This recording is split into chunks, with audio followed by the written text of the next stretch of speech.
Welcome children. Take out your history book. The Delhi Sultanate, spread of Islam in India and early conquest of the Arabs. The early culture was introduced in India by the Arabs who entered India as traders and later made their settlements on the western coast of India. Now, Islamic culture. When it was introduced in India, and by whom it was introduced in India? By the Arab.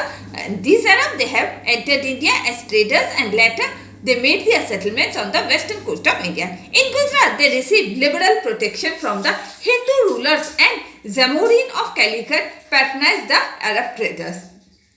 In Gujarat, these Islamic rulers, means Islamic traders, they received liberal protection from the Hindu rulers, and the Zamorin of Calcutta, they have patronized these Arab traders. In the beginning of the 8th century, the Arabs under Muhammad bin Qasim conquered the Indian territories of Sindh and Multan. Now, in the beginning of 8th century AD, the Arabs under Muhammad bin Qasim conquered many Indian territories of Sindh and Multan. These victories were short-lived because of the death of Muhammad bin Qasim in 1716. Now, what happened in 1716? Muhammad bin Qasim died, and so these victories, it was only for short-lived. But the Arabs could not really intimate knowledge of Indian astronomy, numericals and other branches of knowledge which according to the Havel they carried to Europe. This Arab, they could not really intimate this knowledge of Indian astronomy and numericals and so other branches of knowledge. It was according to Haveli, they carried it to Europe. Now, foundation of Turkish rule in India. Mahmud of Ghazni made several invasions in India and he raided many cities including Mathura, Kannauj, Gwalior and Somnath and carried away India's rich treasures to his country. Now, Mahmud of Ghazni, when he came to India, he made many invasions in India and then raided many cities. It includes Mathura, Kannauj, Gwalior and even the Somnath, and he carried away all the India's rich treasures to his own country. But Mahmud was not a ruler so far as India was concerned. But Mahmud, what was he? He was not at all a ruler so far as India was concerned. In fact, the foundation of Turkish rule in India and late Muhammad Ghori. Now, in fact, what was it? He founded the Turkish rule in India and led by Muhammad Ghori. His first invasion was directed against Multan in 1175 AD. Now, his first invasion, it was directed against this ruler of Multan in the year 1175 AD. In 1192, he eventually defeated Prithviraj Chauhan, the ruler of vast territories from Ajmer to Delhi. Now, in 1192, this Mahmud of Ghazni, he defeated Prithviraj Chauhan, who was the ruler of vast territories that was from Ajmer to Delhi. He then went back to Ghazni, leaving Qutbuddin Aibak in charge of his territories in India. Now, after that, he returned back to Ghazni and he left Qutbuddin Aibak in charge of his territories in India. However, in 1194, he again led an army to fight Jaichand, the ruler of Kannauj and his neighboring region. However, what happened in 1194? Again, he sent an army to fight against Jaichand, who was the ruler of Kannauj and the neighboring kingdom. He returned to Ghazni and during his advance, Qutbuddin had quelled many revolts and disturbances in India. Now, he returned to Ghazni and during his absence, what happened? Qutbuddin, he had quelled many revolts and even the disturbances in India.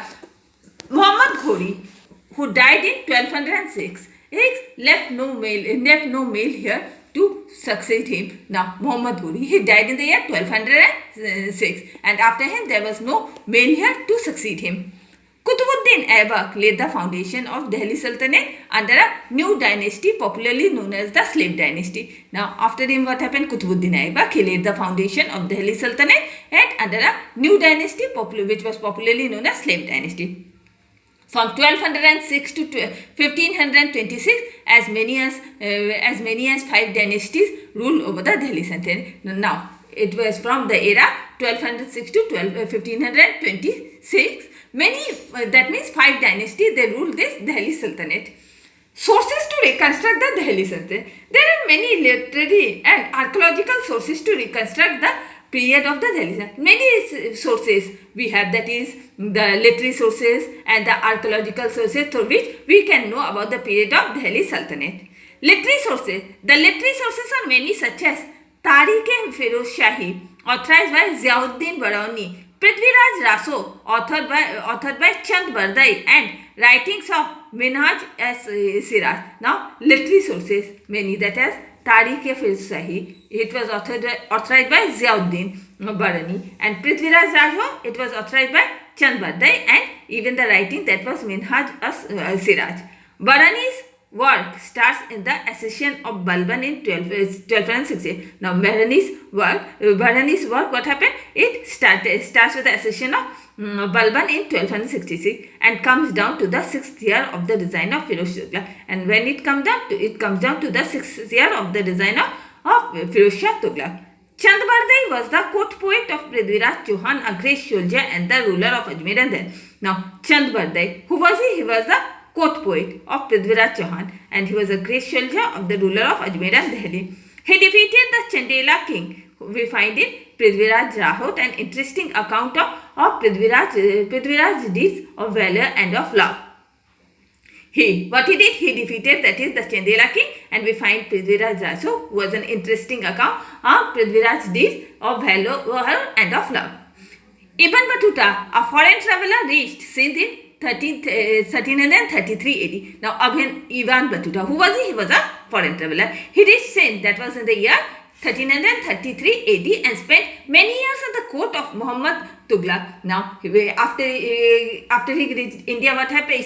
He spent many years at the court of Muhammad Tughlaq. He has left an interesting account of India of his time, and he has left an interesting account of India during his time. Now comes the archaeological sources. There are many archaeological sources to know the religion and language, arts and social and political condition of India in that time. Many archaeological sources are there through which we can understand the religion, language, arts and social and political condition of India during this time. Monument. The Sultans of Delhi built massive and magnificent structure. Now, Sultans of Delhi, what they built? They built some massive and even magnificent structure. One of the magnificent architectural structures belonging to the period of Delhi Sultans in Qutub Minar. Now, one of the magnificent architectural structure, what was it? It belonged to the period of Delhi Sultan. That was in Qutub Minar. The construction of the Minar was started by Qutbuddin Aibak in 1199. Now, construction of this Qutub Minar, it was started by Qutbuddin Aibak in the year 1199 AD. Then he was the viceroy of Muhammad Ghori, and during that time who was he? He was just the viceroy of Muhammad Ghori.